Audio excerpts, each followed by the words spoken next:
Part 3 भीड़ से पहली मुठभेड़। इनिगो जब इस दुनिया में आया था तब भी वह वही था। आमतौर पर किसी इसेकाई मुख्य पात्र का पुनर्जन्म किसी गांव, घर या सभ्यता में होता है, लेकिन उसका मामला अलग था, हालांकि अनोखा नहीं। यह काम थोड़ा मुश्किल है क्योंकि उसे इधर उधर भटकना होगा और एक ऐसा गांव ढूंढना होगा जहां से वह इस नई दुनिया के बारे में जानकारी हासिल कर सके। और भटकना, भले ही सुनने में कितना भी अच्छा लगे, एक डरावना काम है जब उसे पता ही नहीं होता कि इन जगहों के आसपास क्या छिपा है। हाँ, उसके पास पिस्तौल तो है, लेकिन ग्लॉक 19 में इतनी मारक क्षमता नहीं है कि वह किसी अजगर, राक्षस या इस जगह से आने वाले किसी भी काल्पनिक राक्षस को मार गिराए। उसके पास 90 राउंड और एक अच्छी बनियान जरूर थी, लेकिन अगर गाय के आकार का कोई भेड़िया पेड़ों से निकलकर आता तो वह केवलर ज्यादा कुछ नहीं कर पाता। ठीक है, वह बुदबुदाया, उसकी पीठ पर लटकी हुई मेडिकल किट पर पट्टा कसते हुए। चलो इसे पुराने तरीके से करते हैं। चरण 1, लोगों को खोजें। चरण 2, इस शब्द के बारे में जानकारी प्राप्त करें। चरण 3, जीवित रहें। उसने फिर से समाशोधन के चारों ओर नजर डाली। ऊंचे पेड़ इस क्षेत्र का चक्कर लगाते थे, देवदार और ओक इसके रूप से।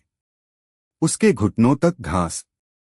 कोई पीटा रास्ता नहीं, कोई सड़क नहीं, कोई नक्शा नहीं। हाँ, सिस्टम ने उसे नक्शा नहीं दिया। इन्वेंट्री, दुकान, टोकन बैलेंस और कॉम्बैट लॉग के लिए एक टैब था, लेकिन कोई मिनीमैप नहीं, कोई जीपीएस नहीं, कोई जादुई रडार नहीं। लगता है कि मुझे वास्तव में स्किरिम मोड में जाना होगा, वह गुर्राया, फिर एक दिशा चुनी, उगते सूरज की ओर। पूर्व हमेशा एक अच्छी शुरुआत। कम से कम मुझे लगता है कि यह पूर्व है। वह अंडरब्रश के माध्यम से सावधानी से चला गया। ग्लॉक ने ट्रिगर से उंगली को कम लेकिन तैयार रखा। उन्होंने अपनी सांसें स्थिर रखीं और अपने कदम शांत रखे, जैसे उन्होंने सैकड़ों आभासी मैचों में अभ्यास किया था। अब सबसे बड़ा अंतर यह था कि दुश्मन को पिंग करने के लिए कोई टीम का साथी नहीं था, और अगर वह गड़बड़ करता था तो कोई रिस्पॉन्ड टाइमर नहीं था। जैसे जैसे वह आगे बढ़ता गया, जंगल घना होता गया। ऊपर पंछी चहचहा रहे थे। उसके जूतों की आवाज सुनकर कुछ गिलहरियां पेड़ों पर तितर बितर हो गईं। अब तक तो सब ठीक था। वह सीधी रेखा में चलता रहा और चाकू से छाल पर छोटे छोटे खरोंच बनाता रहा ताकि अगर वह पीछे मुड़े तो उसे पता चल सके। 30 मिनट के बाद उसका पेट बड़बड़ाने लगा। एमआरआई, उसने बुदबुदाते हुए दुकान का टैब खोला और खाद्य और आपूर्ति सेक्शन देखा। 10 टोकन हर एक के। उफ, इसके लायक नहीं। असली खाना या कोई गांव ढूंढना होगा। वह चलता रहा। 30 मिनट और बीत गए। अभी भी कुछ नहीं। न लोगों की आवाजें, न धुएं या खाने की गंध। बस पेड़, पेड़ और भी पेड़। तब स्नैप, उसके पीछे एक शाखा टूट गई। इनिगो तुरंत रुक गया। उसका पूरा शरीर स्थिर हो गया। वह थोड़ा झुका, अपना ग्लॉक निकाला और आसपास का नजारा देखा। सिस्टम, उसने फुसफुसाते हुए कहा। दुश्मन का पता लगाने के लिए कोई विशेष सुविधाएं? कुछ नहीं। इंटरफेस मौन रहा। ठीक है। कोई लक्ष्य सहायता भी नहीं। वह धीरे धीरे घूमकर वृक्षों की कतार को देखने लगा। एक और तस्वीर, इस बार ज्यादा करीब। फिर पत्तों की सरसराहट, फिर गड़गड़ाहट, नीची, कंठस्थ, गहरी। झाड़ियों के बीच से 2 चमकती पीली आंखें उस पर टिकी थीं। भेड़िया, इनिगो बुदबुदाया। नहीं, बड़ा। वह रोशनी में आया, घना भूरा फर, उसके सिर के आकार के पंजे। बूथन पर एक निशान। एक भयानक भेड़िया। जो भी था वह गुस्से में लग रहा था। शत्रुता का पता चला। हाँ, मुझे भी पता चला, इनिगो बुदबुदाया और बोला। क्या यह मेरी पहली मुलाकात होगी? उसके हाथ कांप रहे थे। वह भले ही एक कट्टर एफपीएस गेमर हो, लेकिन उसने असल जिंदगी में कभी बंदूक नहीं चलाई थी। माउस क्लिक और ट्रिगर खींचने में कोई फर्क नहीं था।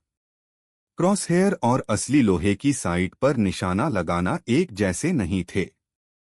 और मैच में मरने का मतलब मरना नहीं था। पर अब यह वास्तविक था।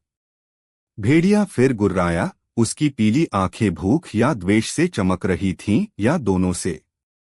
भयानक भेड़िए ने अपना सिर नीचे कर लिया। उसकी मोटी मांसपेशियां स्प्रिंग की तरह कुंडलित हो गईं। रुको, वह फुसफुसाया। रुको। तभी वह जानवर झपटा। टकराना। उनका पहला निशाना चूक गया और एक पेड़ के तने में जा लगा। छी! उन्होंने मध्य पुनरावृत्ति को समायोजित किया और फिर से निकाल दिया। धमाका, धमाका। एक राउंड भेड़िए की छाती में लगा, दूसरा उसकी गर्दन को छू गया। प्राणी मुश्किल से धीमा हुआ। काफी अच्छा नहीं। वह एक तरफ हट गया, बाईं ओर गोता लगाते हुए नम घास और टहनियों पर लुढ़क रहा था क्योंकि जानवर उसके पास से गुजर रहा था, हवा में तड़क रहा था। उसके दिल की धड़कन उसके कानों में युद्ध के ढोल की तरह धड़क रही थी। गंदगी ने उसकी आस्तीन को धब्बा दिया क्योंकि वह अपने घुटनों पर हाथापाई कर रहा था। भेड़िया भयानक गति से घूम रहा था, पहले से ही ठीक हो रहा था, अब उसके मुंह पर खून का झाग आ रहा था। चलो चलो चलो। धमाका, धमाका, धमाका। 3 शॉट्स केंद्र द्रव्यमान। भेड़िया लड़खड़ा गया, गुर्राया, लेकिन गिरा नहीं। इनिगो ने पीछे हट गया, ग्लॉक ने अभी भी निशाना साधा। मैं कसम खाता हूं कि आप कुत्ते के लिए बहुत टैंकी हैं। जानवर फिर से झपटला। वह एक बार फिर से दरकिनार हो गया, मुश्किल से तड़कते जबड़े को चकमा दे रहा था और अपने ग्लॉक के बैरल को उसके जबड़े के ठीक नीचे जाम कर दिया। धमाका। भेड़िए के शरीर में झटका लग गया। फिर यह ढह गया, लंगड़ा। जंगल में सन्नाटा छा गया। इनिगो स्थिर रहा, ग्लॉक उसकी पकड़ में कांप रहा था। बैरल से धुआं निकल रहा था। भेड़िए का शरीर एक बार फड़काया, फिर रुक गया। लक्ष्य समाप्त हो गया। 10 टोकन प्राप्त हुए। नया टोकन बैलेंस 80 टोकन। एड्रेनालाइन की एक लहर एक ही बार में उसमें से बाहर निकल गई। उसके घुटने लगभग झुक गए। उसने कुछ मार डाला था। एक खेल में नहीं। हेडशॉट ट्रॉफी नहीं। यह वास्तविक था। खून की गंध ने उसे मारा। बलवान, धात्विक, गर्म। उसने ग्लॉक को होल्स्टर किया और खुद को शांत करने के लिए कई गहरी सांसें लीं। फिर हुड ने फिर से पलकें झपकाई। एक्सचेंज उपलब्ध। बचाव भयानक भेड़िया। विकल्प पॉप अप हुए। Dire wolf pelt plus 6 token. अनुपचारित जानवर का मांसा plus 2 token. Wolf fang x 2 plus 1 token. कुल बचाव मूल्य 9 टोकन। उन्होंने बिना किसी हिचकिचाहट के स्वीकार कर लिया। शरीर प्रकाश के पतंगों में झिलमिला और गायब हो गया। टोकन उसकी गिनती में बज रहे थे। नया टोकन बैलेंस 89 टोकन। उसने खुद को नीचे देखा। उसकी बनियान पर काटने के निशान थे, लेकिन कोई नुकसान नहीं हुआ। ग्लॉक के पास अभी भी आधे से अधिक मैग थे। वह केवल एक प्राणी था, लेकिन वह पहले से ही बता सकता था कि चीजें कितनी तेजी से बगल में जा सकती हैं। वह अब कांप नहीं रहा था। इसलिए नहीं कि वह डरा हुआ नहीं था, बल्कि इसलिए कि उस डर ने उसकी जान बचाई थी। और इसने उसे मारा। यह अब कोई खेल नहीं था। यहाँ यदि आपने पहले गोली नहीं चलाई तो आप मर गए। ठीक है, वह बुदबुदाया। इसके बारे में रोने का समय नहीं है।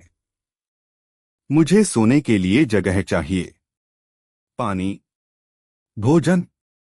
इसके साथ ही उसने चलना फिर से शुरू कर दिया।